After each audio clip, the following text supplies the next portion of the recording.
పర్యాటక కేంద్రంగా వెలుగొందుతున్న విశాఖలో గాలి నాణ్యత రోజు రోజుకు దిగజారుతోంది. తాజా గణాంకాల ప్రకారం దేశ రాజధాని ఢిల్లీలో నమోదైన 195 AQI కంటే ఎక్కువగా విశాఖలో 205 AQI నమోదు కావడం విశాఖ వాసులను ఉలిక్కిపడేలా చేస్తుంది. ముఖ్యంగా ఫిబ్రవరి 6వ తేదీ మధ్యాహ్నం నాటికి హైదరాబాద్, ఢిల్లీ వంటి మెట్రో నగరాలను సైతం వెనక్కి నెట్టి విశాఖ కాలుష్యంలో అగ్రస్థానంలో నిలవడం గమనార్హం. గత జనవరి నెలలో మెజార్టీ రోజులు గాలి నాణ్యత అనారోగ్యకరమైన స్థాయిలోనే కొనసాగడం పరిస్థితి తీవ్రతకు అద్దం పడుతోంది. వైజాగ్లోని వివిధ ప్రాంతాల్లో కాలుష్య నియంత్రణ మండలి జరిపిన పరీక్షల్లో విస్తుపోయే నిజాలు వెలుగు చూశాయి. పోలీస్ బ్యారక్స్ వంటి ప్రాంతాల్లో AQI ఏకంగా 305కు చేరుకొని వెరీ పూర్ విభాగంలోకి వెళ్ళగా, మాధవధార వంటి నివాస ప్రాంతాల్లో కూడా కాలుష్యం పరిమితికి లోబడే ఏమీ లేదు. బింది, ఆటోనగర్, మల్కాపురం, సీతమ్మధార వంటి పారిశ్రామిక రద్దీ ప్రాంతాల్లో గాలి నాణ్యత క్షీణత స్పష్టంగా కనిపిస్తుంది. గాలిలో PM2.5, PM10 కణాలు పెరిగిపోవడంతో పాటు కార్బన్ మోనాక్సైడ్, సల్ఫర్ డయాక్సైడ్ వంటి విషవాయువులు ప్రజల ఆరోగ్యాన్ని దెబ్బతీస్తున్నాయి. విశాఖలో గాలి విషతుల్యం కావడానికి ప్రధానంగా పోర్టు కార్యకలాపాలు, భారీ పరిశ్రమలు కారణమవుతున్నాయి. పోర్టు ప్రాంతంలో బొగ్గు, ఇతర లోహాల ఎగుమతి దిగుమతుల సమయంలో వెలువడే ధూళి గాలిని కలుషితం చేస్తోంది.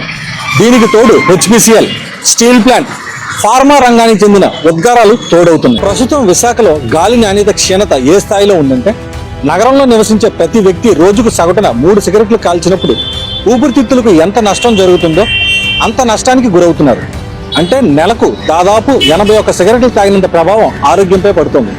దీనివల్ల ఆస్మా, సైనస్, గుండె సంబంధిత వ్యాధులు ఉన్నవారు తీవ్ర ఇబ్బందులు ఎదుర్కొంటున్నారు. ఇలాంటి పరిస్థితుల్లో మాస్కులు ధరించడం, అవసరమైతే ఎయిర్ ప్యూరిఫైయర్లను వాడటం, రద్దీ సమయంలో బయటకు వెళ్లకుండా ఉండటం ప్రాణరక్షణకు అత్యవసరమని నిపుణులు హెచ్చరిస్తున్నారు. టన్నుల కొద్దీ పొల్యూషన్ వదిలేస్తుంది. ఈ పొల్యూషన్ అలా గంగవరం కానీ గాజువాకలో ఉండి 5 లక్షల మంది ప్రజానీకం పూర్తిగా ఆ ప్రాంతం మొత్తంగా కూడా విధ్వంసం అయిపోయింది.